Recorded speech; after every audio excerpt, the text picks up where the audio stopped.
Autour de la table des discussions sur le niveau d'avancement du programme d'investissement du secteur d'éducation, le ministère délégué à l'éducation nationale, Auberge Sylvine Goma, son collègue des travaux publics, la directrice Gabon de l'Agence française de développement, les acteurs techniques et les représentants de la société civile, mais aussi Camélian Tuntum Leclerc qui a pris part en visioconférence.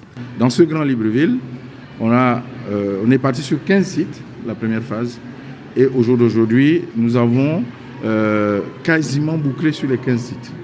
Donc, il reste seulement des travaux sur 2 sites, à Biké-les-Iwak et Montpellier-Transfo. Sinon, le reste, tous les travaux sont bouclés, livrés, les établissements mis en service pour à peu près 194 salles de classe. Aujourd'hui, 194 salles de classe, 4 collèges construits, 5 écoles primaires construites, 1 école primaire construite et des établissements aussi réhabilités, 4 CS réhabilités, 5 écoles primaires réhabilitées avec des extensions. Ça, c'est la première phase.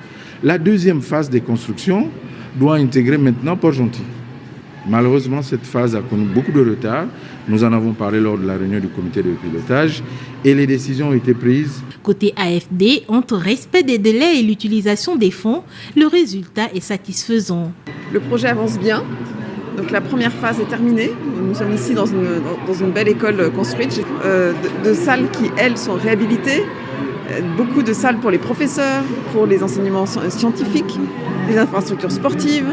Vous avez un ascenseur aussi qui permettra aux enfants qui ont des difficultés à se déplacer de pouvoir atteindre les salles de classe. Donc c'est vraiment beaucoup plus que des salles de classe qui sont construites par ce projet.